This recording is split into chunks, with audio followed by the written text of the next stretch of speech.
What is up, everybody? Welcome to Toffee Blues USA, your source for all things Everton, American style. So we've got another support group joining me, Gerry. I am in Winston-Salem, North Carolina, but we have a different part of the country, a different region of the country joining us this time. We've got Chris Flaherty from the Connecticut Toffees joining us. And if you listen closely, you'll note he might not be from Connecticut. Just saying.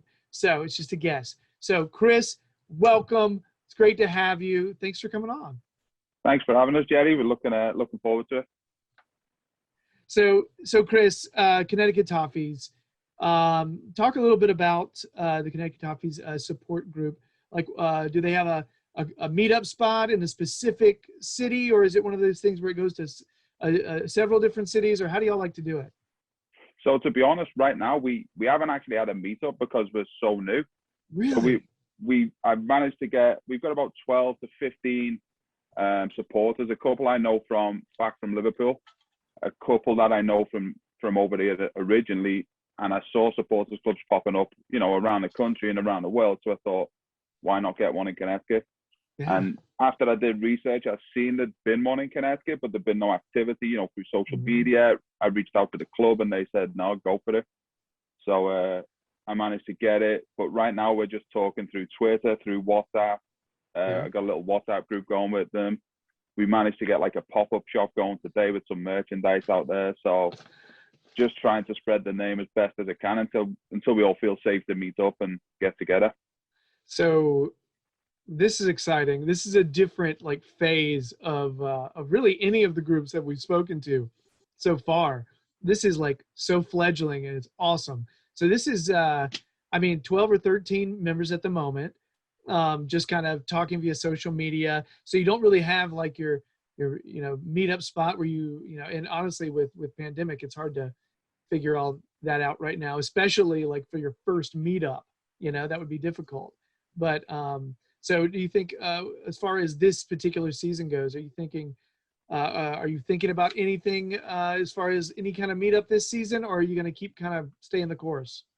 I'm trying to get a meetup, but again, I just want it to be safe. So yeah, depending on how we go with the vaccine and how Connecticut goes as a state with the reopening and everything, then I don't know 100% on when or where it's going to be. I've got a rough idea of a few places I used to frequent that I could call in on the managers and stuff where they'd be more than happy to welcome us. So we'll keep an eye out for them.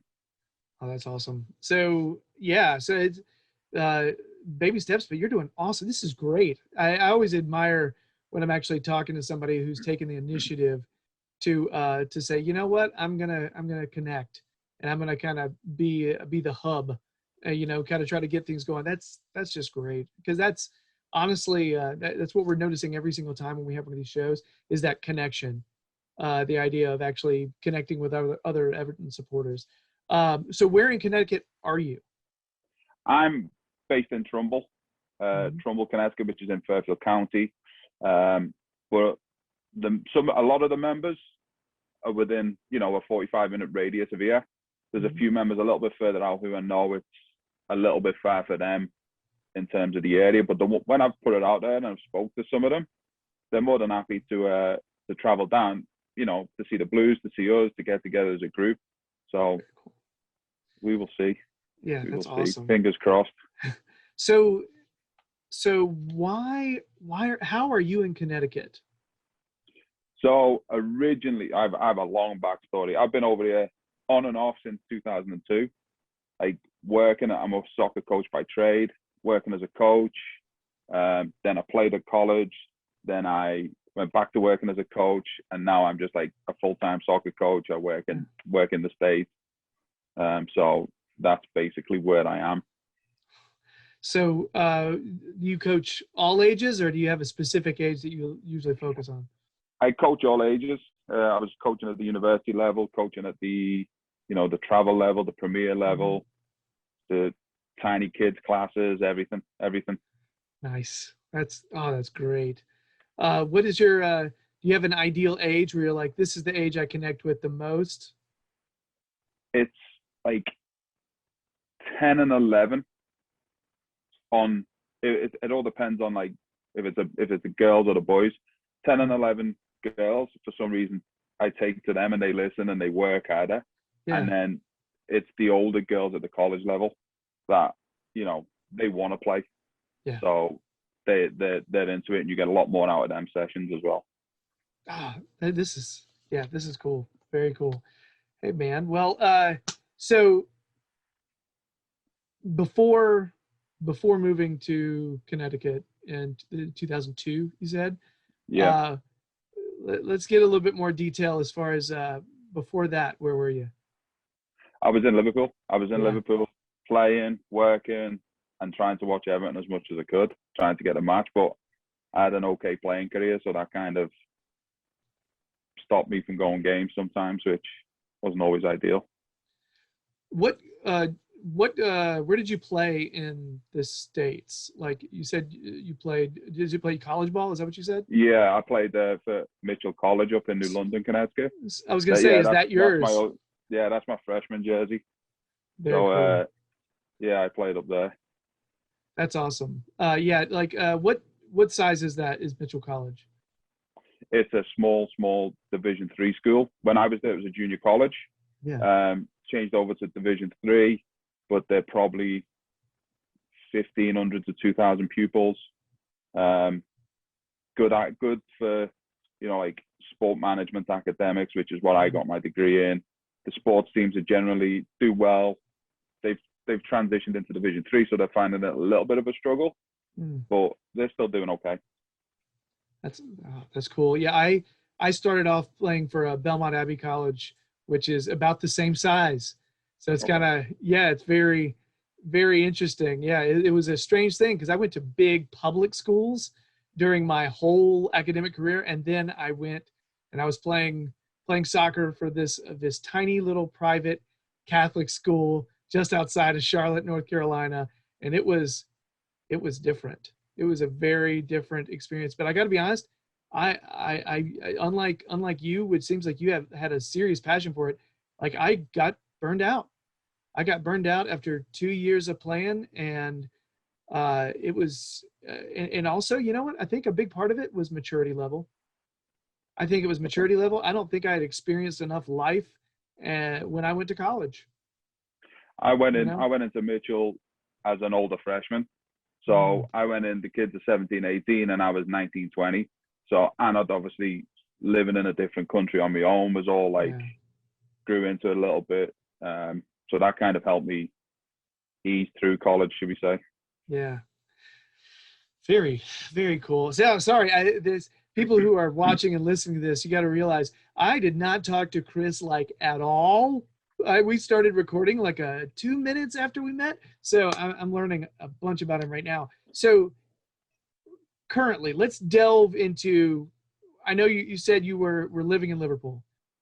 What actually, is there a specific reason where you're like, that's why I'm an Everton supporter? Was it family? Family? Yeah. Yeah. Whole family is Everton supporters. So, you know, we're born, not manufactured. So basically just straight into it. Nice. Have you noticed a different, like, I'm always curious to ask someone from like a kind of like an original Everton supporter, somebody who was literally born an Everton supporter, the American Everton supporters that you met. Have you noticed a certain like personality profile out of those kind of folks that like Everton when they're like, because it's like we choose it, you know what I mean? So it's sort of like it's like we feel this like thing drawing us to this club. Now, have you ever noticed any kind of like similarities between these people? Like, I guess I'm saying these people, me and these people. I think like, I feel a lot of them from what I've met, like, as you said, you choose to be an Everton fan. So you don't go so far back. You know, you maybe go to the Tim Howard, the Landon Donovan, the Brian McBride. And if you're old enough to go back as Preki, you're going back that, you're going that far. Yeah. So, and them sorts of players have been promoted by Everton, or, you know, you followed them because they were like almost like pioneers of the US players going and playing abroad. So you followed their careers a little bit more to see how they've done. And I feel that's how they've come about. Yeah. Like I don't know. For me, it was very much like uh, for a long time we were unable to watch games. Like you couldn't really watch many matches. So, and the only matches that were being played were like usually these massive clubs. And so my first season of actually watching Premier League football, that's when I felt Everton felt right. It was my first actual where I was like, you know what? I care so much about this. I want to care more. If that makes sense. I think that a club people can relate to as well, though, in terms of like, no one like, we have high hopes for ourselves. Every Everton fan has these high hopes, and at some point they're going to break your heart. Like, they build you up, they build you up, they build you up, and then straight back at you. Whereas like you're a United fan or you're a Liverpool fan, and you see this global name and all the superstar, like a LeBron James wearing a Liverpool shirt, and you're like, he's just jumping on a bandwagon. That, like, he sees a market opportunity and he's in on it. Whereas who's marketing us? It's us. It's the Everton fans ourselves. Mm-hmm. Yeah, that's one of the things that breaks my heart when there's a celebrity I like and they end up wearing a red shirt. So like I remember the first time I saw like Mike Myers, like from Austin Powers and all that, and I saw him wearing one of those. I was like, oh, are you kidding me? No, I like your movies normally. Don't do that. Don't do red. I'm not watching no more. I'm done. There's no choice. You have to, for the same reason where, well, I rarely, like, I have hardly any of the color red in my whole, weird superstition. My wife goes nuts. Yeah. I'm very anti-red. Like, nothing red. So, talking a little bit more about you, the Everton supporter, who's your favorite Everton player this season? I'm going to say, like, Decore or Godfrey, for the obvious reasons. Godfrey's he came out of nowhere. I didn't know too much about him when we bought him. I don't know how many Blues did. And you're looking at 25 million and you're like, oh, what, like, for the track record we've had of spending money, you're like, why are we paying for that? And then he come on in the derby, looked good. Then he had a rough game at Southampton. And you're like, is this kid ready? Have we spent too much money? And then all of a sudden he's just found his rhythm, and it's like, he needs to be on the team sheet. He needs to be in the game every time. And the same with Decore. Like, look at last night's game. Look at the engine on him when he's got the ball, 119 minutes into the game, and he's sprinting up and down the field still, chasing it around, winning the ball back. So it's that sort of work ethic and, the attitude that we kind of appreciate. Yeah, but I love both those guys, but I got to say, Decore has been exactly what I hoped he would be. Godfrey, I had no clue. I thought he would be one for next season, for coming seasons. I had no idea he'd have the impact that he's having now. But Decore, for me, I was like, I remember like when we were rumored to be talking to him like 2 years ago, and I was thinking, gosh, that's the guy. That's what we're missing. That is a physical presence in the middle of the park that will run his guts out. He's a ball winner. He's a ball carrier, and he's not a bad distributor. And he scores every once in a while. You know? Yeah. Oh my gosh. Yeah, that's definitely with you. So, gosh, asking like a lifetime Everton guy this question. Your favorite Everton goal? That is a tough one. As far as I can remember, from me actually, being at games, it was, I want to say, could be the Mikel Arteta one. Was it against Fiorentina? Because I'd went to Fiorentina as well. I went to the away leg. Of course. And obviously we'd lost and we've come back home and I've gone to that one. Yeah. And then, to be honest, any big dunk scores, because I grew up idolizing him, and I still do. He's anything he does, he can do anything. He's just he's a hero. My wife, we got a dog, and I have to call the dog Ferguson. Like, yes, that's awesome. By Fergie for short. Oh, that's great. And people are probably misinterpreting that as well. Yeah. Oh, 100%. Everyone thinks it's the royal family. I say Fergie. I'm like, no, is it soccer player? They're like, Alex Ferguson. I'm like, no, like Google Duncan Ferguson. There you go. You'll thank me later. You have to hand them a pamphlet like this is the dog's name. This is how it works.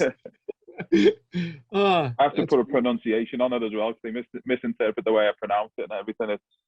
I'll let my wife speak when it comes to that bit. Oh, that's great. All right. So digging even deeper, I asked this question of everybody. So if there's an Everton player that best represents your personality, okay, who you are, you're like that player is everything I am as a person. You know what I mean? Like, so it could be certain characteristics on the pitch, could be off the pitch, however you want to interpret this question. I'm always curious as to what people go with on this. I'm probably going to say Big Dunk again because obviously I'm quite tall. Everyone sees me as nice, but you've also got that little bit of streak in you where someone's like, oh, you don't want to mess with him. You just don't want to mess with him. And I was quite deceptive at playing soccer as well for my size. People looked at me and didn't think I could play, and I can actually play a little bit. So it was like, all right, I'll compare myself to Dunk. Nice. Were you what position did you play, by the way? That's a whole can opener of worms. Is it? How I had no idea. I played in England and I was a goalkeeper, and I played for Atkins and Stanley. I played for a couple of non-league teams. Yeah. I came over here to play at the college. Went in as a goalkeeper and freshman. Played 5 games my freshman year, and then was striker and top scorer for every season after that. That is magnificent. So it was a whole change around. Okay, I'm glad your story went like that because you were like, "Oh, that's a whole can of worms." I was like, "Oh no, is this a bad story?" That's a good story. No. That's great. it's just no one believes it. Again, no one believes it. So it's a crazy. A friend of mine came to watch a game. He played at the school before me and left. Came and watched the game. I was on the bench that game. It's 0-0. The coach speaks to him. He's like, I need something in. He's like, Chris can play up front. And the guy's like, okay, yeah. And he went, no, he can. And I went up and scored the winner. We won 1-0. And that was it. I played that ever since. Oh, that's great. That is awesome story. Yeah, I mean, honestly, when the results aren't coming in, you'll get a little creative when you need to. I remember my freshman year, we just weren't scoring goals. And our coach showed up one day and was like, oh, by the way, we got this guy coming in from the basketball team. I'm like, what? What is happening? So this guy comes in and his touch looks a little off, but he's an athlete and a half. I mean, and he's a basketball player. He can dunk, so he can leap. And it turns out, so his touch is not great, but he's one of the best one-touch finishers I've ever seen in my life.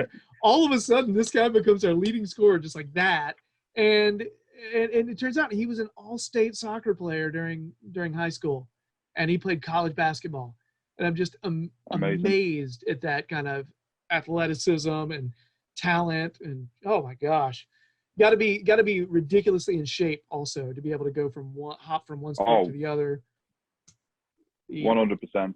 My gosh, 100%. The training level of these college athletes, I'm not sure people fully grasp how elite some of these players are, just as athletes. And geez, like when I first went to that school, man, those are the best players I've ever played with in my life, and they were my teammates, and I was supposed to be winning playing time from them. Yeah, it's such a crazy thing to think about. You coming from England though, you had already seen great players, so you were walking into a different scenario, right? I honestly didn't know what to expect because I'd never seen the team play. A friend helped me get there, and I've gone in.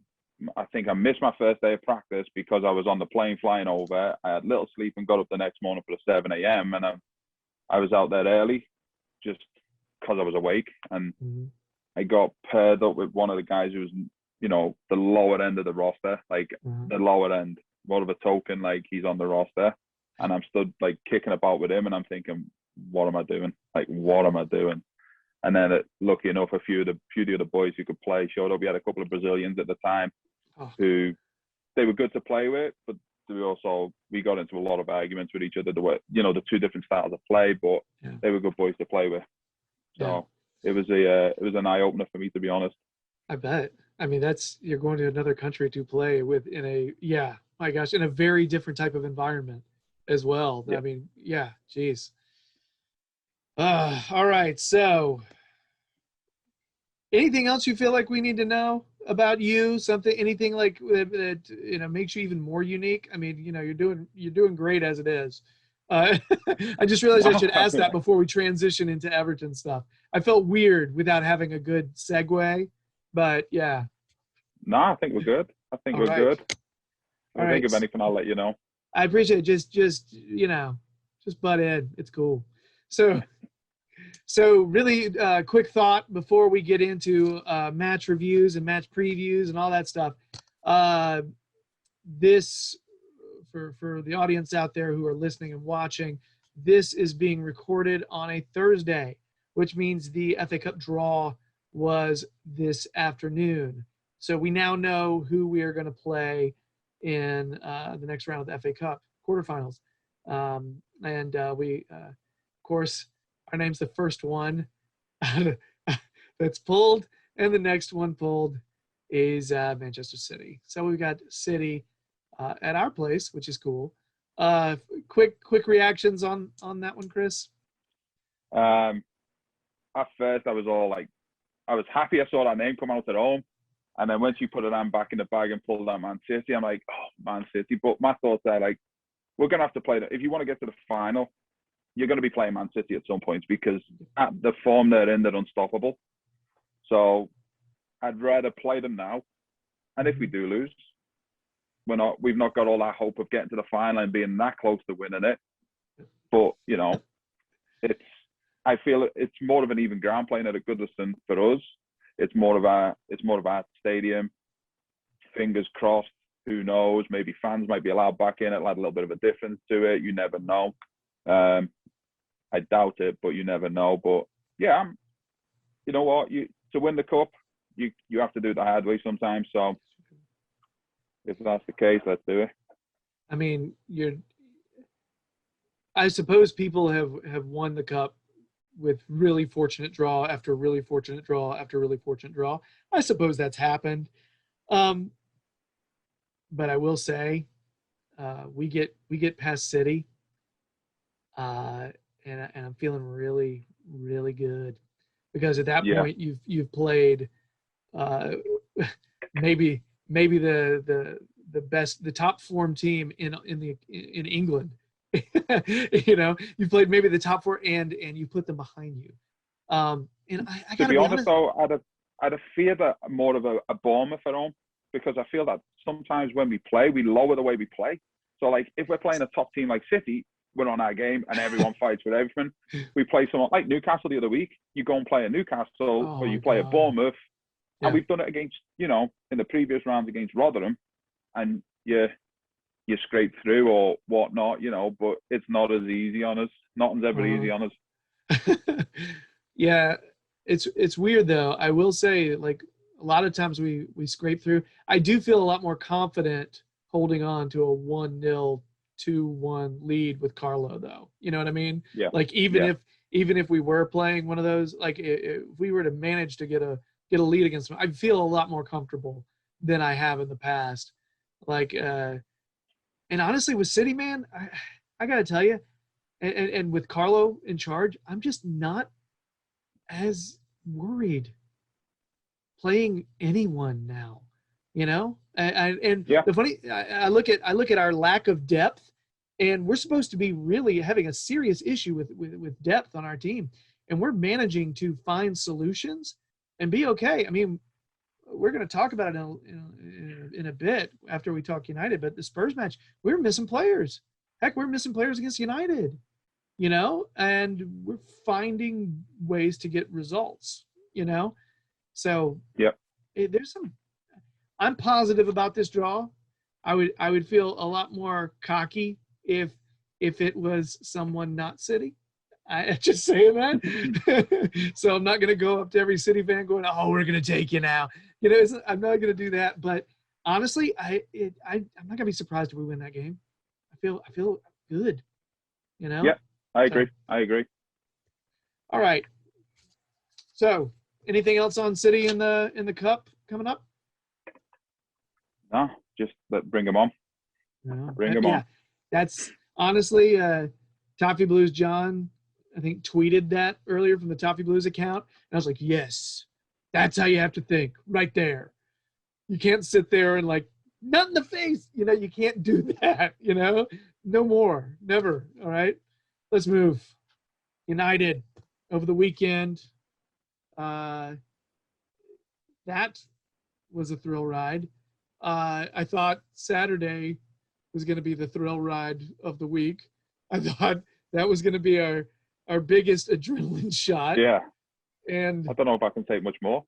What are they doing to us? So, I'm not even going to bother to say spoiler alert, because if you haven't watched it by now, yeah.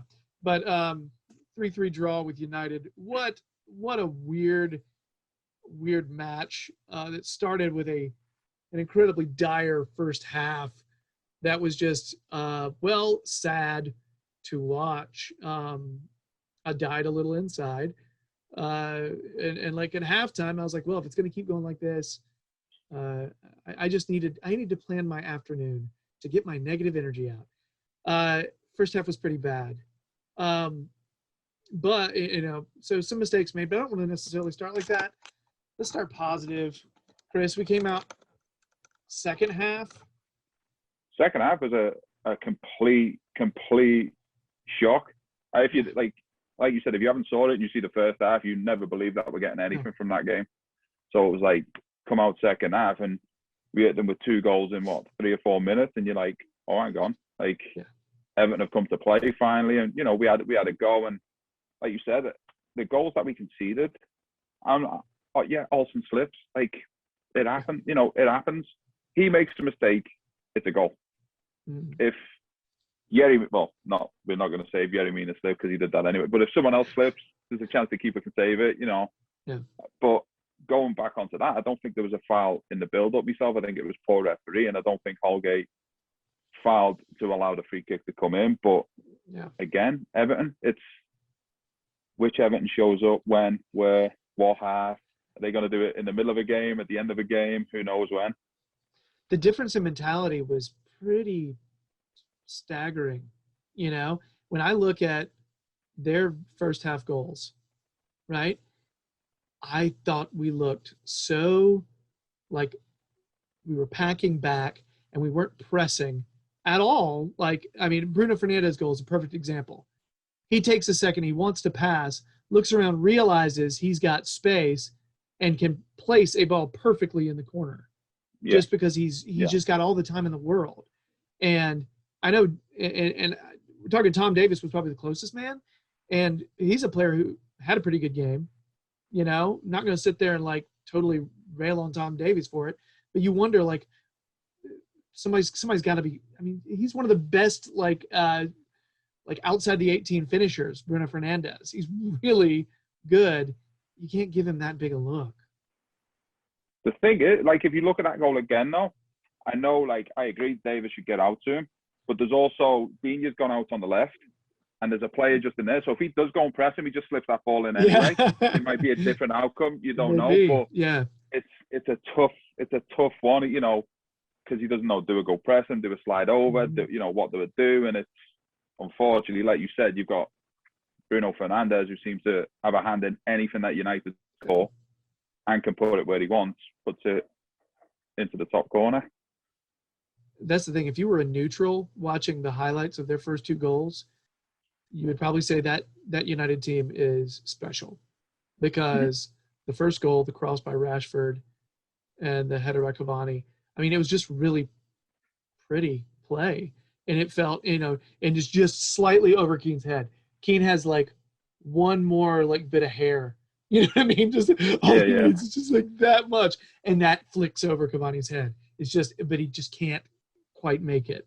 But it looked, if you were a neutral, you would say, oh, that's pretty soccer. But the whole time I'm sitting there thinking, gosh, we are not helpless. We're not helpless to their beautiful football. That's ridiculous. We could be doing, and for me, it was a mentality thing. it was a cover, let's get out there to actually put some pressure on them. I don't know, man. It was a frustrating first half.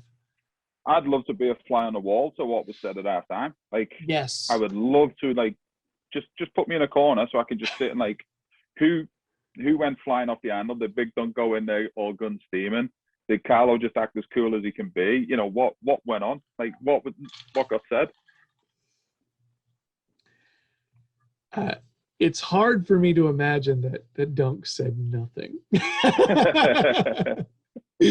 I just can't see it. Yeah, that was one of those, and to be honest, I know the first half was dire and depressing and frustrating, but when you see that your team has the potential and ability to change and to kick it up a gear, it sort of makes you feel like you're in every game, even if you've got a lead to overcome. There's part of you was like, why aren't you doing it from the beginning? But if it's a team mentality issue, something's going, whatever, you make some slight changes at halftime. I love the idea that a team can rally around itself and work together and go, no, not dealing with this anymore. That's good vibes, man. That's good feeling. Yeah, it's a whole new mentality we've got this year, because at 2-0 down at half time at United, you're looking at it and you're thinking this is going to be 5 or 6. Yeah. But regardless of if you're playing well or they're playing well, you're like, United over the years have taken teams apart. That's good. Look at Southampton. They took Southampton apart a week ago, 9-0, and you're like, they could do it to anyone on the day when they want, and you're like, where are you for the taking here? And then we come out with that whole new mentality that we've seen to develop over the season, but over the last few weeks more so. Mm-hmm. That fight, that desire, and we're getting results from it now. Yeah. So let's go to Olsen. See, I've written down these topics, some of them just negative, some of them positive. Olsen is dancing the line here, and you know what I mean? Because you slip. You don't like blaming somebody for slipping, right? Mm-hmm. It's unfortunate. It's the pitch. It's the universe saying, screw you. It happens, right? But at the same time, every keeper ends up getting judged by little stuff like that. You know 100%. What I mean? And that sucks, but that's just the way it is. So I saw on Olsen some amazing play, but not all the way, am I saying, perfect game from Olsen. You know what I mean? I think he needs that little run in the team. I think he brings a lot more calmness to the back line than what Pickford does. I have to agree. When Pickford first came in, it was like, great. And then you're like, Pickford's distribution, Pickford's this. But you look at Olsen, and when Olsen clears it, when he connects properly, he's putting it on the edge of that area. There's like a sense of calm back there. He's a big guy. He's a big figure. I don't know what it is. It's just, for me, it's a little bit more calming with him there, because Pickford's in that limelight of England's number one. Everyone's waiting for him to fail. One mistake and the whole media, like, ever since I'd hate to say it, I don't even want to mention the tackle, but ever since that, it's highlighted on everything. I'll probably have a counter on Twitter now. Day 190, Chris said this. But it's ever since that, everyone's been out for him. Yeah. So a little break's good. You said the key word that I don't know if a lot of people have said it, calm.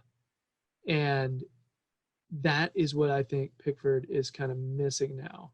I mean, even when he first got to the club, I think we were praising his distribution.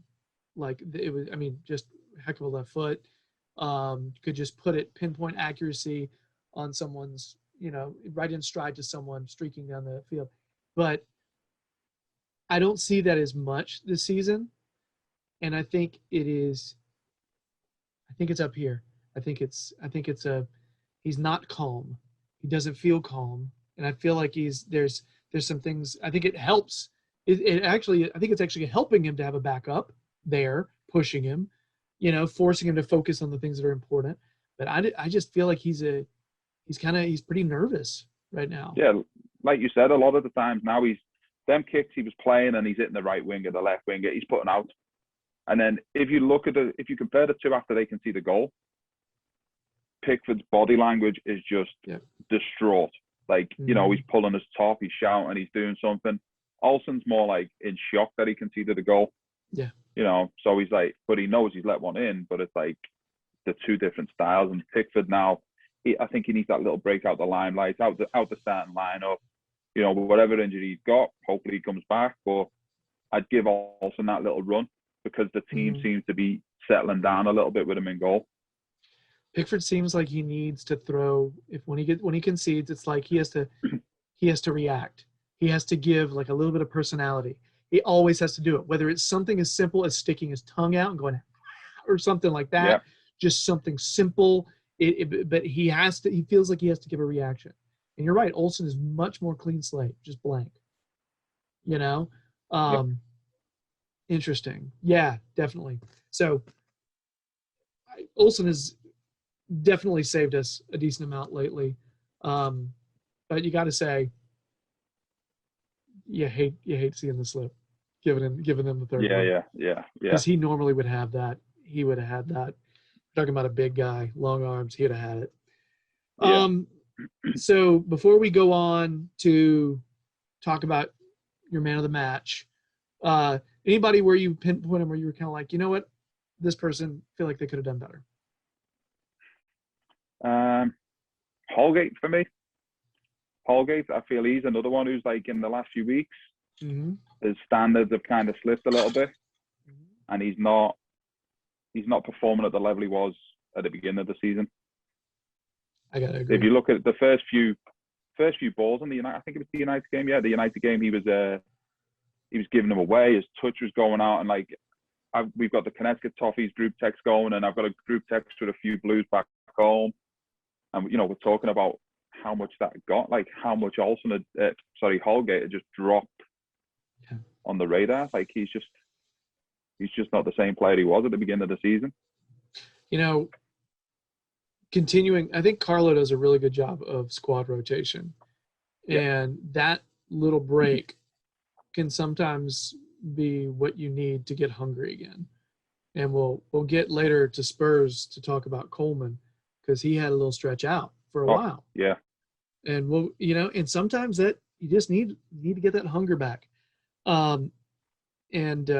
Obviously just straight up desire doesn't help, but it is not exactly all of it. But honestly, sometimes it's just to focus on the details, because you get carried away in the big picture stuff. And sometimes you need to focus on every touch, that next touch being the most important touch.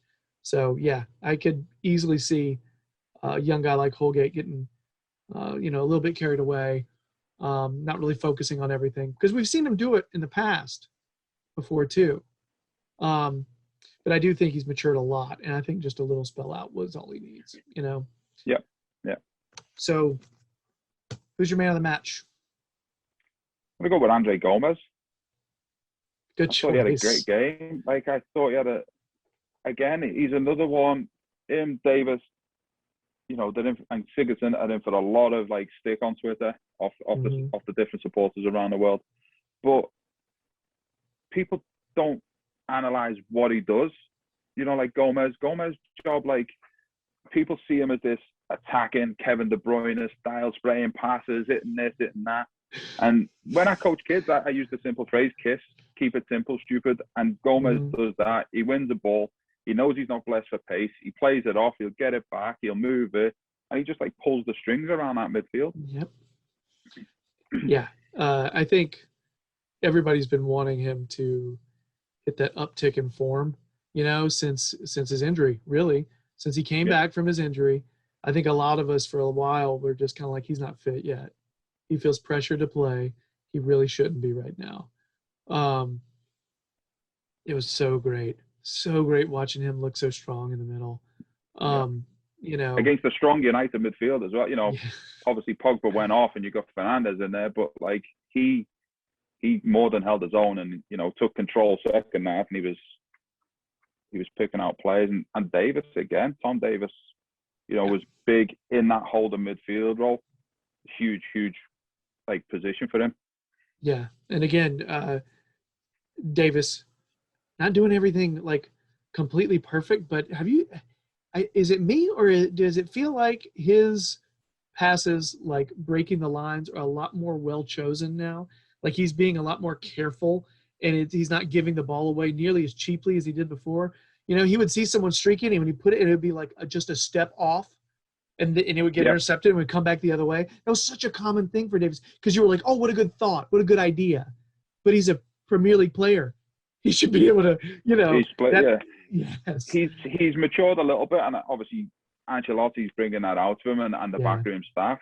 But a few years ago, if you looked at him, when he burst on the scene, great, young academy player coming through, everyone's thrilled. And then he started playing a lot of sideways passes, which, the fans are not liking. I think playing in the empty stadiums is helping Tom Davis as a player grow. Because as soon as he misplaces a pass, he's not earning 40,000 blues. Go, oh, what is he doing? Like, booing him, screaming at him. Yeah. Now it's just like, all right, Tom, get the next one. Play it off somewhere else. That is such a legitimate point, Chris, that I don't think a lot of people are paying attention to. The effect of playing in empty stadiums having a positive impact on players that maybe have a lot of pressure on them. Especially young ones. It's doing Tom Davis wonders. There's other players who can benefit from it, getting a little bit of a run, confident in a competitive game. Yeah. I do think there's a lot to be said for that. That's such a good point. So, any other closing thoughts on the 3-3 draw with United? Just happy Calvert-Lewin bags again, because he missed that chance at the end of the first half, and and he missed one at Leeds, similar one-on-one. Yep. But then he pops up where's needed with a great touch and a great finish. Was that your favorite of the 3 goals because of the timing?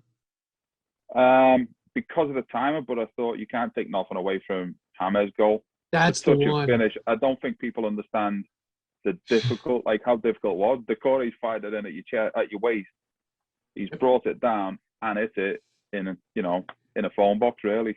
And put it completely in the right corner. He kept it low and controlled and with pace. It's just it was absurd. I'm not gonna lie. I was calling for him to be subbed off because I didn't think he was up to it at that point, and then he goes and puts one in the bottom corner. I'm like, you know more than me. I'll let you off. Yeah, my family. I was watching it. See, I've got two young boys, a 5 and an 8-year-old, and my wife was. All of us were in the house, and my kids were screaming at the television when we were scoring those goals. It was they were so loud. But the last one, I am certain neighbors got worried about my family because my ears were ringing. Good reason, right? But are you kidding? Yeah. But that one, it was just, it's just a good feeling, man, to have something go your team's way at the death like that. It's almost like a win. It felt like it really a win, is. Because you've dragged it from nothing. Like I said, United away, you're getting a 3-3 draw. You're taking it. Mm-hmm. I mean, and that's against the United team who's beat us twice this season. Yeah. And we were down 2-0, and then we were down 3-2. And that's coming back like that, and then coming back again at the very end, showing character like that. Yeah, it feels like a win. So people can knock me for celebrating a draw all they want. It is a point. Every point is important. Sorry, European football is important. So yeah, every single point and positive vibes are good. It's keeping that away run going as well, which now is a thing in the back of our minds that it's like, oh, we got to, we've not lost now in a while away from home. You almost want to play your games away. After earlier we were talking about our advantage of being able to play at home. We'll twist it how we need to, Chris. Is what we'll do. All right. So, good point away at United. Let's move on. Well, it's about throw. There we go. All right. Then in the cup. And you thought the 3-3 game was going to be the big one, the crazy one, the one that gave you the heart trouble. No. So I will give a spoiler alert because this one was actually yesterday. Some people may be watching on demand, recording it. So I'm letting you know now. Don't listen. Yeah. What the hell? Was it 5-4 for Christ's sake? Yeah, Is that what it was? Where do you start? Like, where do you start on that one? It's like, no, how do you explain that one? I was saying the score, Chris, and I didn't believe that it was that ridiculous. It's only been yesterday, you know? Oh my God. Just, we start off really, not we start off weak again. And in sort of something that would become a trend was set play defense, which we'll have to talk about here in a minute. So giving up that early goal, but then recovering really quickly. And you're talking about your Connecticut Toffees group. We have a Toffee Blues Twitter message group, and everybody was so down talking about how crap we are, blah, blah, blah. And then all of a sudden, oh my God, we look so good. What's happening? It was fantastic when we got those. 2 in a row, really fast. Well, 3. We got the third just after. The third was that one? Oh yeah, because that was right before halftime, right? Yeah. I ended up putting all my groups on mute yesterday for that game, but after the first one went in, I thought I just don't. We've got the big group with the North American supporters clubs. I've got the Connecticut Toffees. Like I said, I've got the one back home with people. Yeah. And I literally just had my phone mute down, muted all the chats, just left it. And I'm like, let me just suffer on my own here. Let me just suffer. I was at work and my old phone was here, but on, right? So it's still connected to Wi-Fi. So Courtney was like, I knew the game was crazy because your phone wouldn't stop buzzing. It was absurd. And so she turned the game on and watched it. And I had to watch it like after the fact, sadly, because work. But so let's talk about, let's see here. Where do you want to start? You want to talk, let's see here. Do you want to talk about set play defense? Let's go there first. Just get the bat out of the way.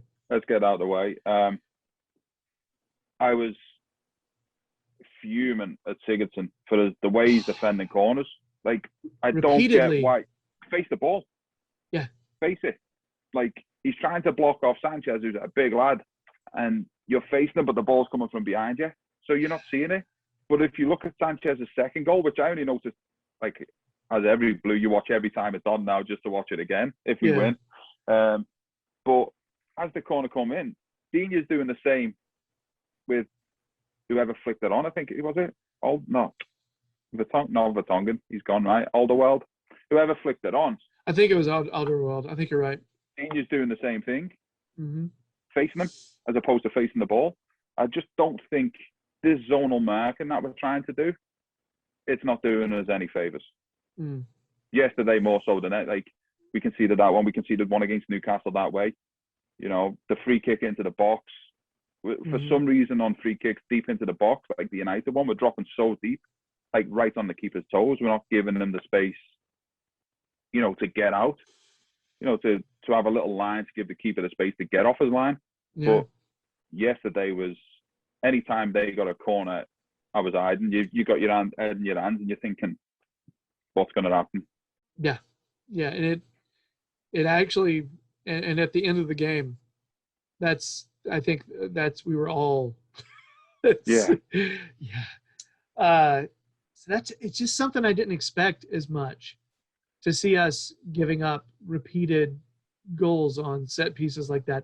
I felt like, for the most part, it's one of those things Carlo had, when he came in, his group had shored a lot of that up. So I've been a little surprised with that kind of rearing its head again, just because he takes the defensive details are usually worked out. It was surprising to me. I was not expecting us to be that leaky on set plays. It was particularly bad yesterday. Particularly Mhm. bad. Even like Olsen's punches were not getting out. We're not getting the clearance when he did come to it. Like that Mhm. one just before, was it Kane's goal? He punches it out and Lamella smashes it back, and only Decore takes one in the face. It still swings around. I don't know. It's a little bit frightening if we're going to keep going that way. I'm sure they're going to address that this week, though. They've got to. They've got to. I Yeah. mean, they're way. I mean, this isn't. We're not. I hate to say this kind of thing because I liked the guy. He was a very nice manager. But Roberto Martinez, we're not dealing with Roberto Martinez who doesn't practice those in training. Yeah. This is so I could easily see that being a serious point of emphasis moving forward. That it for me was the most negative thing for the whole match, the whole thing. Yeah. So who do you feel like looked good? Who had a good game yesterday for you? Obviously, Tom Davis stands out as Yes. My God. as the head one, but I thought Richarlison worked hard. Yep. You know, He did. He's been in for a lot of stick again lately, but he took his 2 goals exceptionally well. And when he went off as the forward, like on his own, when Calvert-Lewin went off, he ran the line well. He worked hard. You know, he always looks like he's in a mood, but he just plays. He plays with passion and he wants to win, which is a good thing. Coleman, when he came on, changed the game, because you're bringing Coleman on at that point for him and you're thinking, we're going to shut up shop here. We're going 5 at the back. We're not letting anyone through. But every time Coleman got it, he was on the front foot. He was going at them, cutting inside, going outside, trying to make things happen. So, you know, there was a few players yesterday who were like, yeah, that's the players we know. Coleman looked hungry to play. Yeah. You know, I think he wants silverware. He wants a trophy. He wants it. Yeah, and I would throw Decore in that list just because. I mean, that's like an every game thing, though. Yeah, you know what I mean. Decore's like, yeah, he's every game. It's you don't need to mention him because you know he's done well. It's like, well, of course Decore played well. Are you kidding me?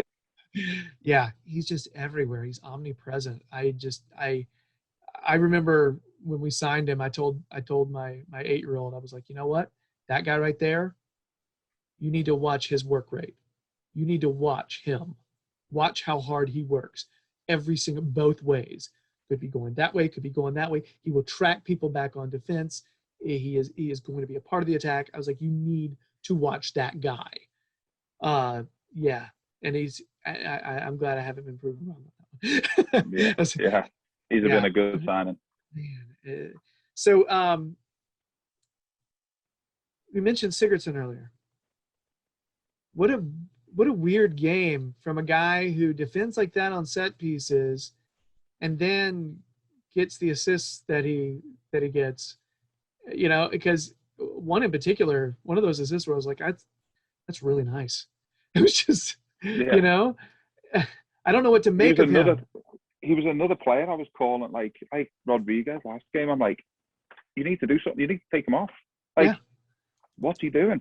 Like, he's not helping us. He's costing us goals. But then he goes up the other end and he becomes the Sigurdsson that everyone wanted him to be. To be honest, I don't think he's ever shown that sort of creativity in an Everton shirt until last night. Don't get me wrong, he scored a few screamers, which everyone knew he's capable of, but that little ball for Bernard at the end, like as you saw James Rodriguez do it earlier in the season against someone, and everyone's like, oh wow, you know, but then Sigurdsson goes and doesn't. You're like, you can actually do that? Like, how'd you do that? And he finally showed up to be a part of the forward line last night. Yeah, dare I say he looked like he was enjoying himself when he does that kind of stuff. You know what I mean? Like it's almost like he's like having fun playing. When I see players throwing those little flicks in there, it's like they're there to truly care about the game instead of, oh, I'm at work now. You know, it's like, hey, I'm working hard, but this is fun. I grew up playing this, you know? There's that one before, the one before he feeds it into Calvert-Lewin for the penalty. It just drops out of the sky and he just kills it dead. It comes over his shoulder and he just brings it down and then just rolls it into the path. And you know, their touches over the years, people have looked at players and gone like, world-class player who does that, pulls it down out the air. And then there's Sigurdsson, who everyone would be like, nah, you're good, mate. You're good. That was luck. I keep wanting. He's not having perfect games necessarily. That wasn't a perfect performance from him, but it's another one where I put Sigurdsson on the list of players that are improving under Carlo and kind of finding themselves again. Carlo seems to like him. Yeah, he does. He obviously give him the responsibility of captain. You know, he has the faith in him. Yeah. You know, I know we see it from a different point of view, and you don't see what goes on in training all the time, but he seems to have that faith, and if he can play like that, then you know he can be an asset to us. But it's almost like what Sigurdsson's going to show up. Is it going to be the Sigurdsson that stands there and points at everyone, run past them, or is it the Sigurdsson that's going to spray passes around? So we'll see. So this one was a very wild one as well, and we need to make sure we mention Bernard. Yep. Didn't see that coming. He wasn't even meant to be there. He was meant to be in Qatar. No. Yeah. That deal fell through, and now he's back on the bench for us. You know, and the goal again, the goals we scored last night. I know Mourinho come out and said like defensive mistakes. Yeah, on our part, on your part, we scored 3 or 4 unbelievable goals. Yeah, that's the thing. I was looking at Richarlison's, and I don't think I thought Richarlison was going to score either one of those. Either one. I didn't think either one was going in. And not even just because it's his run of form, but they were not the easiest angles. No, they're not the easiest moments. The first one's gone, you know, he's got a player in front of him. Mm-hmm. He's got a player, you know, square them up, and he's put it through his legs and in the bottom corner. And as you said, the second one, the angle's like impossible. So hard. Impossible angle. Yeah. But, yeah, but Bernard's was another. Gosh, was that left-footed? I'm trying to remember. Like he hit it like with pace. Yeah. He blasted it. It was really, really nice. And honestly, if he's going to be with us, I want him getting time. I love him having moments like that. You know, that's awesome. You know, I still maintain he does provide something different for us than everyone else. He's just another who's like a little bit inconsistent with it. I know we expect if he's coming on for 20 minutes, we expect this 20 minutes to be of the highest quality. But, you know, he just never seems to get going. And you're thinking, like the West Ham goal he scored, was it last season, where he scored from a tight end, you're like, that's what he needed. That's that goal. And then you're thinking the same about last night. Now you're like, that's that goal. That's the goal that's going to kickstart him now to be 25 minutes, and Iwobi's coming off a bit earlier, or one of them is starting, the other one's on the bench. You know, you pray for him to come on and be the player that, you know, we've seen it in the Champions League when he's playing for Shakhtar. You want him to be that player. Mm-hmm. Well, it's weird though, because he, as an impact sub, he usually it's weird for him to come on as an impact sub, you know, because I don't know, he does give you something different. But it's usually that's not necessarily what you always want off the bench is what he provides. And he is, when you're saying inconsistent, he's usually not giving the team the goal you need. He's not always playing that cross, giving that pass that's going to get us the goal we need. You know, we want, when we're bringing people off the bench, we want impact. That's the reason they're coming off, or they're coming on, is because we want that impact. And I feel like Bernard's a guy who needs to be starting. You know, he wants to start, he wants to play the bulk of the game, and he wants to be able to kind of use his guile to kind of make a mark. And I know he's not happy doing it, but I also don't think he's at his best when he's coming on. I think you might see him on a Sunday. I think he might start Sunday just for a little bit of rotation. I think that sounds that makes a lot of sense to me, man. Fulham's a team, again, not to be underestimated, because they can play some good stuff when they want. Mm-hmm. but it's a team where you can be like, you know what, Bernard, go do a job, go get your confidence, get your play, and off you go. Yeah. Anything else you want to hit on this FA Cup win? It's just, again, the mentality, because when I looked at the starting lineup and you look at Spurs lineup, you're like, this is a tougher game than I thought it was going to be, and then they scored in the first few minutes, and you're like, oh, like, yep, what's going to happen? And then we score, and you're like, amazing, like this is the new Everton, and then we concede again, and then you're like, oh, hang on, and then we concede again, and it's just a whole. Every time we concede, I never saw us winning just because of past years of being Everton. Mm-hmm. Like, you never saw us seeing that game out, and then or having that mentality, and you're looking and you're missing players, and Calvert-Lewin's gone off, and you're thinking, what have we got? And then all of a sudden, the boys step up another level, and you're like, hang on, there's that mentality we saw against United again. Yep. Just never say die. Let's just keep going, and it's a good thing to see at the minute for us. It really is. Yeah, that second period of extra time. Yeah, I think that was definitely a stay together cheeks kind of moment.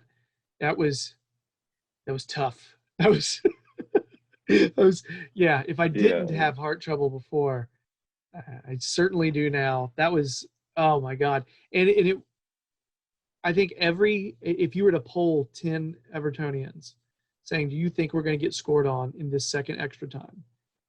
I really do think all 10 would have said yes. I really 100%, think that. 100%. Yes. I thought that our penalties or them sneaking it 6-5. That's the way I thought that was going to. Especially, I watched it on BT Sport, so it was like the English commentators, and they did it with West Ham the other week. They were crying out for Antonio then to come on, and last night they were crying out for Kane. Yep. Like when Kane was taking off his warm-ups to come on, they had a picture-in-picture just showing Harry Kane getting dressed, and I'm like, they just want him to score. Yeah. Like they want them to come on and be the player. Mm-hmm. Like, so, and then that builds into yourself where you're doubting yourself. Then you're like, oh, hang on, they're bringing Harry Kane on. Where do we go from here? Well, we're bringing Coleman and Bernard on, and you're like, we've got two keepers on the bench. Can one of them go up front? It's worked for me. Can it work for them? I don't know. Yeah, but see, it's performing in moments like that, right? It's performing in moments like that, proving that you've done it, proving that you can do it again.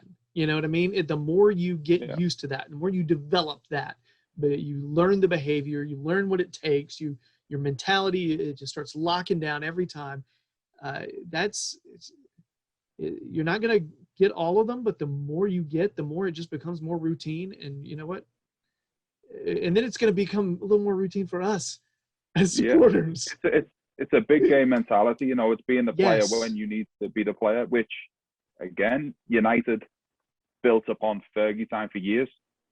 They never say die right until the end, and they turn things around. And, you know, I'm not comparing us to that team by any stretch of the imagination, but we're getting a mentality about ourselves. We're getting that we can fight for each other, and the players that you want to step up are now stepping up and saying, give me the ball. I want to do this. Yeah. All right. So, just really good energy after those two matches. Just gonna say that out loud. Just have to. We good on the Spurs match? I think we covered it. I think we did a good job on that. Thorough. All right. Moving on. This weekend, we've got Fulham. Right now, Fulham, just to blab out a bunch of stuff. Fulham currently 18th in the table with 15 points, 2-9 and 11. Their previous three matches was a 0-0 draw with West Ham, 2-0 loss to Leicester, 2-2 draw with West Brom. They're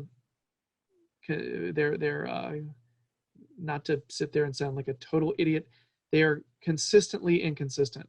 You can rely on them to give you what you don't expect. It feels like every single match. Yeah. I'm thinking 3-0 them, Lookman hat-trick. That's the Everton that could show up. You just don't know. That's how it could go. But it's just them type of stories. Not scored, not won. Come play Everton. They'll give you something. And that's, we talk about mentality, and that's the mentality of Everton fans. The really players is. might have a different one on the field, but our mentality is Newcastle not winning all these games. Come players. Fulham not winning, not playing the best. They'll get a nice win. Former Blue comes back, who we kind of shunned, and he didn't quite settle with us after promise, and he comes on and shows us what he can do. That's so don't know. That's one of those things where I learned to think like that. You know what I mean? Like, oh, so and so has had a scoreless streak for so however many months, and be like, okay, time for Everton. You know what I mean? That yeah. And we actually have 2 former Everton players that'll probably be starting, with Anthony Robinson and Molo Lookman. Robinson, who I think, if he thought he was going to have more of a chance to start, I think he probably would have come back. But I think he saw an opportunity to start in the Premier League and play almost every match. So I get it. He's playing well as well. Yes, he's playing very well for them. I think if they go down, he's a player that clubs will look at, not necessarily top end clubs. I'm not saying he's going to go and play Champions League, but some clubs will look at a Newcastle. They'll look at it. They seem to buy players like that. The mid-table clubs. A class is no longer as a mid-table club at the minute, but then the mid-table clubs and the lower end and the newly promoted, they'll spend 10, 15 million on them, and they'll get a solid player who's Premier League experience and still young. He's absolutely earned it. Coming back from injury issues and dealing with the failed move to Milan, which was shocking. When that came out, I was like, I had to rub my eyes. Like, is that happening? That's crazy. I'm excited for him. Wigan, that's cool. Wigan, AC. But they're a weird young team. You know what I mean? And I think part of that inconsistency stems from their youth. There's a lot of young players on there. Just grabbed Josh Maja from France, who originally he was from Sunderland, right? Yeah, he was on the Sunderland Till I Died documentary, if I remember rightly. Yep, and his transfer was documented on there. A good young striker who I think will probably get some time against us this weekend. They're just such a, and Loftus-Cheek, who's another exciting young player who was rumored to be coming to us 5 times, I feel like, on loan, and never actually happened. Just a bunch of exciting young players. But I think a lot of them are kind of learning on the job. Sometimes that's the best way, just being thrown into it. You get that experience of, we don't have a lot. There you go. You're the kids. Off you go. Play with no fear. Yep.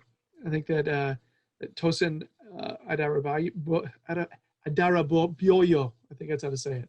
Adarabioyo. Rather you than me trying to pronounce that. I practiced it before we started, and I screwed it up immediately. It was like, good thing you practiced it, Gerry. Damn it. So, but another good young player who was rumored to come to us a few years ago, and he ended up, I think, signing a new contract with City. But just another good young player. They're just full of some really good, talented players. But they're in 18th, and they're going to have to pull off something very special to not get relegated this season. Yeah. How are you thinking we line up?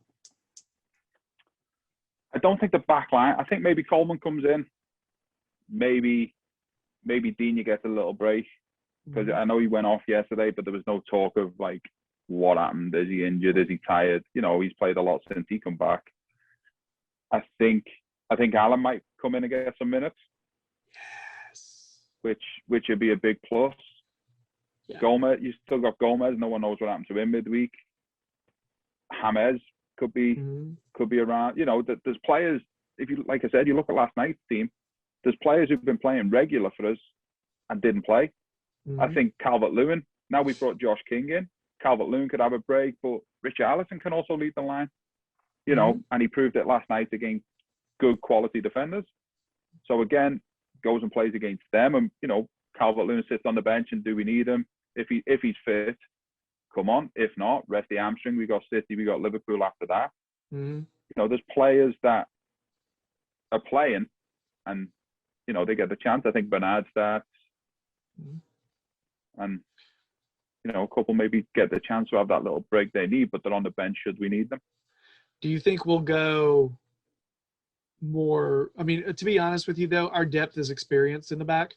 So I was going to say, do you feel like we'll we'll go experienced in the back and then experiment a little bit more forward? But I could easily see Coleman and then either Yerry Mina or Yerry Mina and Michael Keane and then Godfrey playing on the left again to Yeah. kind of shore it up and kind of make it very solid. I could see that starting like that.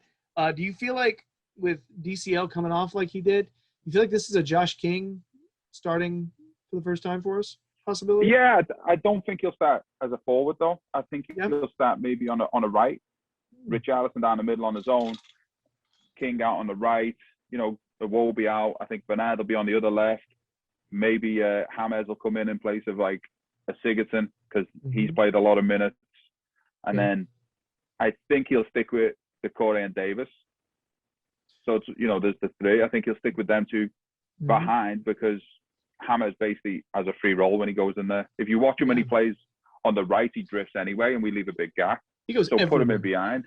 Just let him float. And you've got Decore who'll cover the ground for you, and you've got Davis who'll sit in and do the donkey work for you. Yeah. And then if Alan's fit enough, I think he'll get 20, 30 minutes towards the end, or whether he starts him for 60 minutes and gets him out of there. Yeah, I'll be curious if we who we rest, who we're willing to rest, I guess is the question. Like I always get nervous about like not resting players, but at the same time I get nervous about overlooking opponents. And even a Fulham squad that's sitting in 18th can end up catching us unaware, especially just with never knowing which Everton's going to show up. I do like the idea of Iwobi coming back in the lineup.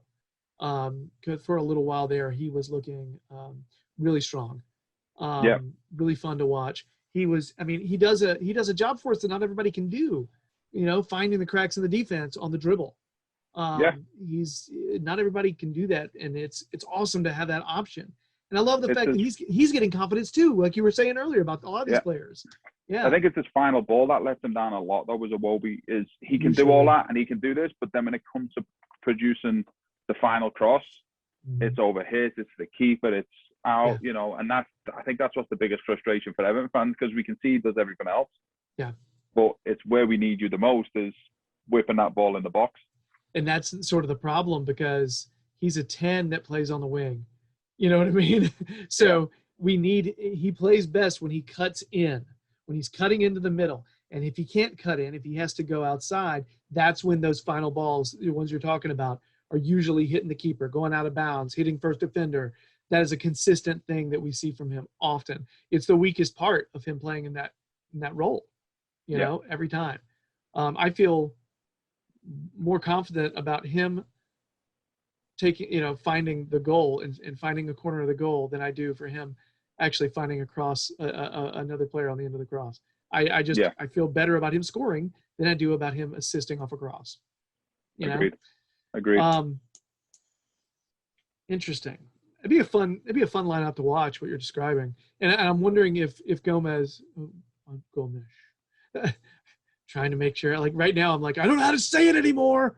I just say Gomez, like you were Bruno Fernandes, and the commentators are like Fernandes, and you're like, what? No, it's Fernandes.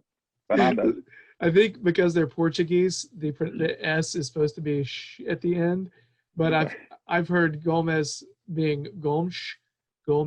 I've heard, and you know what? I just want a person who speaks Portuguese to say, Gerry, this is how it works, man. That's all I want. Or maybe I learn Portuguese and I figure it out on my own. Maybe that's the way, Chris. That's the challenge. That's the challenge. See if we got a Uh, Portuguese supporters club, get them on. Have a whole conversation in Portuguese. I'm wondering, we got like some Brazilian, Evertonian supporters, so maybe they could help us out on this. Yeah. They speak Portuguese. Don't know if their pronunciation is going to be exactly the same though. So that's I like your lineup. I think it makes a lot of sense to me. Prediction. Not as exciting as our last few games, I don't think. I think it's going to be a 2 or a 3-1, home win for us. I don't think it's going to be as exciting. I don't think it's going to be as easy as we think it's going to be. But I think we've proved in the last few games we can score goals from different players. I think I had a stat that it's 10 different scorers this year or something already. Yeah. We've got players who can score goals from positions. So, and they're not tap-ins. They're from crosses, range, penalties, or varying goals. So it's not all the same position. You're right. Yeah. I love the fact that we're diverse and flexible when it comes to our opportunities. For a while there, I feel like all Everton goals were dribble down, cross, header, that's it. And I felt like that was all we were getting, or set plays from just outside the box. You know what I mean? Like Luka Dean, left foot. That's what I felt like we were. I feel that's all we were doing. It's nice to see a variety. To feel like we can attack teams a lot of ways. We need to score a free kick, a direct free kick on the edge of the box is what we need to score. We haven't scored one of them for a while. When's the last time? It's been too long. You know who hasn't scored like any of those, and that's used to be like his thing? Sigurdsson. Can we not get Sigurdsson to just curl one of those, please? Some of his set pieces are like horrendous though when it comes to it. His corners are like. No, it's nowhere close to beating the first man. It's nowhere close. That's where you hope, like Digne popped up out of nowhere, being able to strike a free kick, and then like James Rodriguez, you'd like to think he can put it wherever he wants. That he's the first one. If you're looking at our whole lineup, a neutral would look at our squad and say, "Oh, James, come on, he's the one." He does that. So that would be nice. But I will tell you, I am a little bit more pessimistic, but I'm still picking a win. I'm picking a 1-0 win. I agree with you. I think it's going to be tougher than we expect. I feel like we struggled with them last time we played them. Yeah, we did. We went up early, right? What was it? We went 2 or 3 up in the first half, and then second half they came at us, and it was the Everton of we only play half a game, and we sat back and we don't know. What was it? Was it 3-2 in the end or 4-2 in the end? I can't remember now, but it wasn't as easy as the first half predicted. Yeah, I know. For a little while there, we're like, okay, we can cruise, and that's like the worst thing to think. To never think that. Everton fans never just cruise. We can never just cruise. Never. Okay, but we're both picking wins. Mine, we're both picking tough wins. Mine just slightly score-wise a little tougher, but neither one of us underestimating this particular situation. All right, so moving on, going to do a quick look at City. That one's, it's during the week. It's not the next game. I hesitate to get like super specific about our predicted lineups because a lot can happen between now and then. People can get, there may be injuries. People may be actually getting healthy. We really don't know. However, we're mentioning it because, we're playing, they're, top of the league right now. They're personally, they've only lost 2 matches this season. They're 15-5-2. Previous 3 matches, they beat Swansea 3-1 in the cup. Swansea is a team that really no one wants to play right now. They're playing like decent football right now. And before that, I will say I give City a big hug. They had a nice win over Self-Awareness FC. Again, my family very happy on that one. Cheering hard. A lot of people very happy on that one. A lot of, not just Blues, a lot of people very happy. Humans with hearts Uh, yeah, so that was a nice one. And before that, a 2-0 win over Burnley. Thing about City this season, they're doing all this, and De Bruyne is like not even playing. Yeah, they got He's no forward. out. They have the weirdest, like hardly, Aguero's not playing much. He's Just a lot injured. of injuries.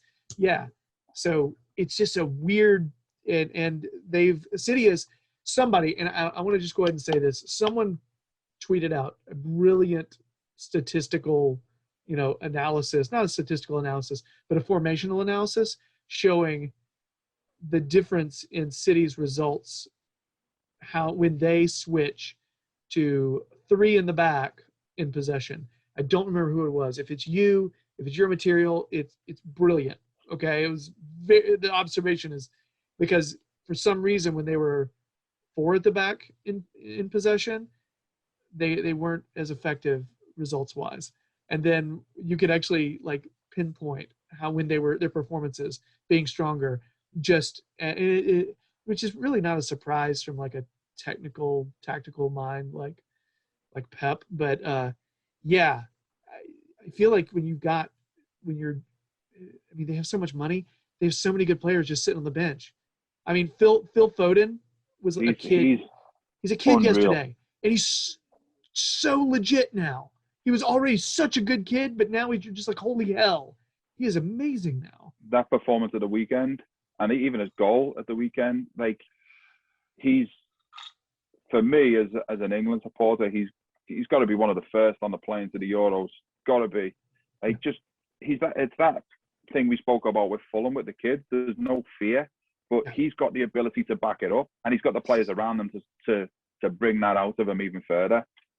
So he's just an exceptional talent. That kid, he really is. I mean, his risks, youth tends to risk because they don't fear, right? But they're calculated risks. He takes intelligent risks. Mm-hmm. He's got. I mean, everybody on their squad knows their roles, right? So when you can bravely sit there and take those kind of risks. So anyway, but basically, one of the brightest young English talents right now, and they have new faces that are producing now, that they've gradually been accumulating. These talents like Rodri, just these players that you see. Gundogan's come out of nowhere and just scoring goals. I mean, I will say I was so angry at him for skying that penalty last week, and then he comes up and puts himself in the perfect position to score 2 more. It's just, and he's one of those players though. Another one of those players that you mentioned, like you were talking about with Andre Gomez though, doing his game is not flash. It's keeping the ball ticking over. It's being that engine in the middle. And he's a player I just feel like nobody ever appreciates.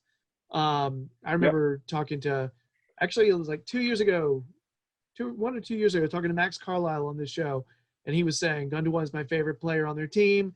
He's like, he's just underappreciated. And but they're just, I mean, and Raheem Sterling, I got to be honest, I wasn't sure about that when they bought him, when they purchased him. I was thinking, you know what, he's a good player, but I just don't think it's going to. God. Yeah. I mean, he is another one is John Stones. If you look at John Stones this season, with an actual defensive partner. Yeah. He's a player that we knew he could be. Yeah. He's and again, taking more intelligent, not taking those silly risks anymore. Doing the Cruyffs, in front of the goal. Not really so much of that anymore. And I'm glad to see him do well, to be honest with you. Yeah. I know there are some supporters who feel like you're not allowed to do that, and for me it's like, he was a blue, and I yelled really loud for him, and I cared. So it's almost like we found him. He's ours. We found him. We got him from Burnley. We'll take the credit for that one. Not Barnsley. Sorry, it was us. It was us. So if you're thinking, okay, well, I mean, are we? Would you probably say that Sterling and Foden are probably two of the players in terms of like attack, where we're like, okay, we have to worry about that? Yeah, yeah. But I think it'll be you just don't know what shape Carlo's going to go into it. Like, what's he going to play? Like, he could go five at the back and have players worried about Foden and Sterling on either side. He could do that, and but then you've got Godfrey, and you're thinking Godfrey's a man on a mission at the minute. No one gets past Godfrey. Like, where'd you play him? Mm-hmm. Is Holgate going to be a liability? Can Coleman keep up for pace? Is Digne available? Like, there's so many pieces that you're like, it's a hard one to predict any lineup for us. If you saw that 5 at the back formation, or 3 at the back, 5 at the back, whatever, we're basically talking about the same thing. If you saw that on the team sheet before the game, would your heart sink just a little, or would you think that's what's needed? It's a tough one, because you don't know how that 5's going to play. Is that 5 going to play with the 2 wide attacking and being, like you said, 3 at the back, or are they just going to tuck in and be like, we'll hit you on the counter? Like Wolves away, when he's put 4 centre halves at the back, and everyone's like, why has he done that? Why have you done that? Yep. And then it turned out to be our best defensive display of the season. Mm-hmm. That's where Godfrey came to light. It's like, he's a player. Speaking of that, by the way, it would not surprise me if we did that against City. No, that nothing surprises me with Everton too much anymore. Nothing surprises me. Nice. 3 keepers on the bench, big dunk pulling the shirt back on. You never know.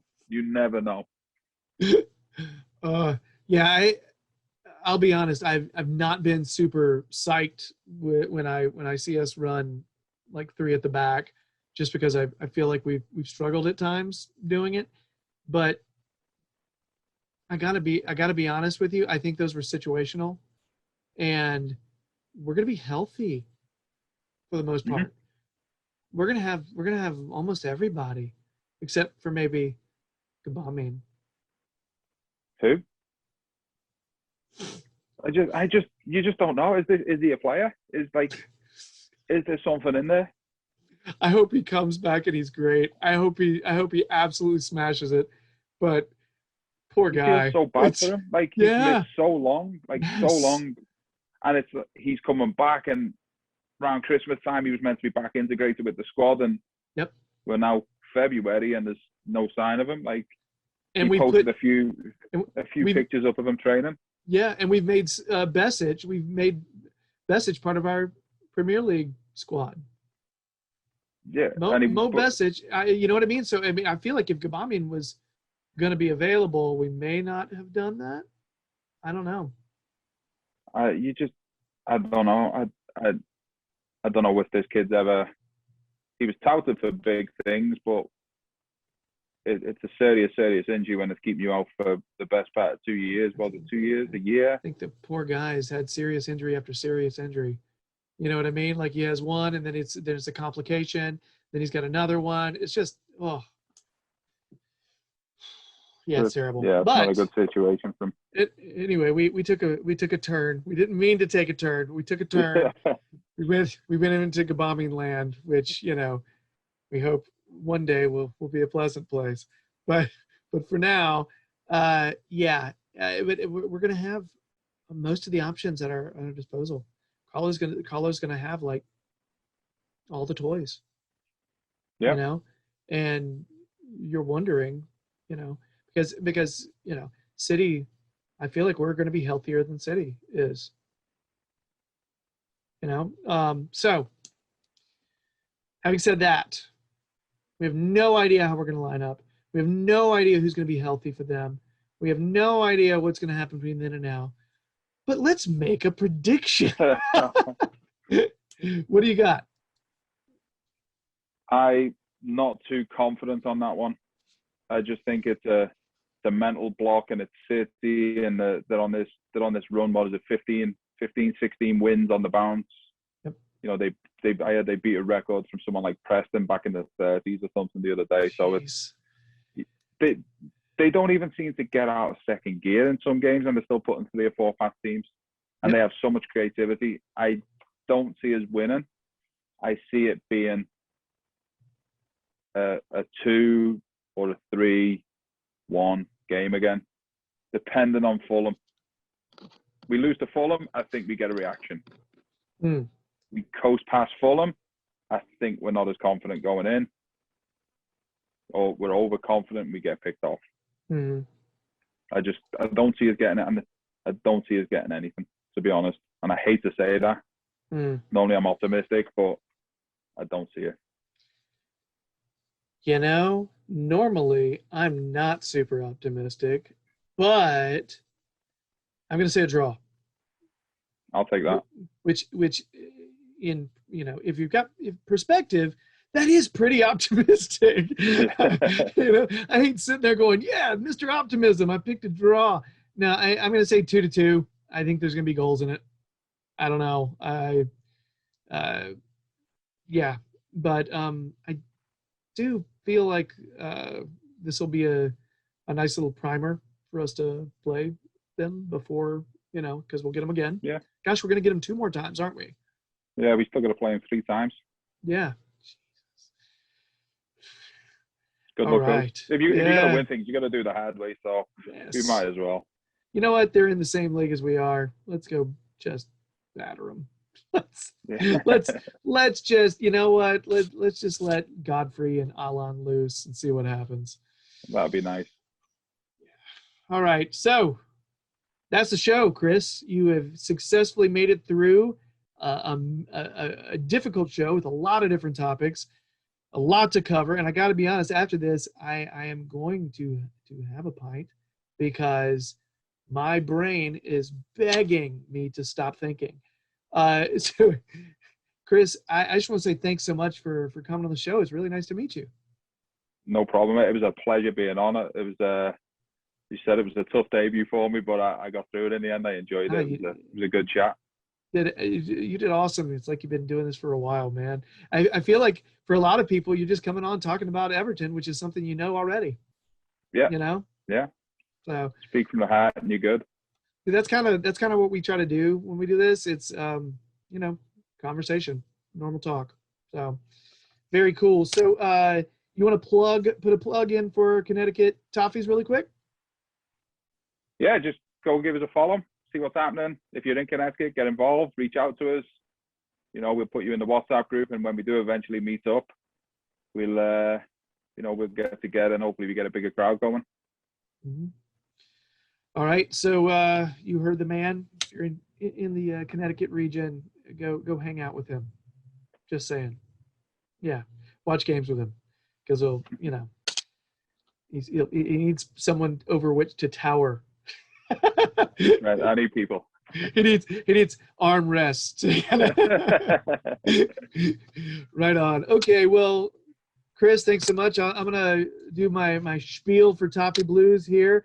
Everybody, if you've been enjoying what you hear, subscribe to the Toffee Blues podcast, or if you're watching with your eyes, subscribe to the Toffee Blues YouTube channel.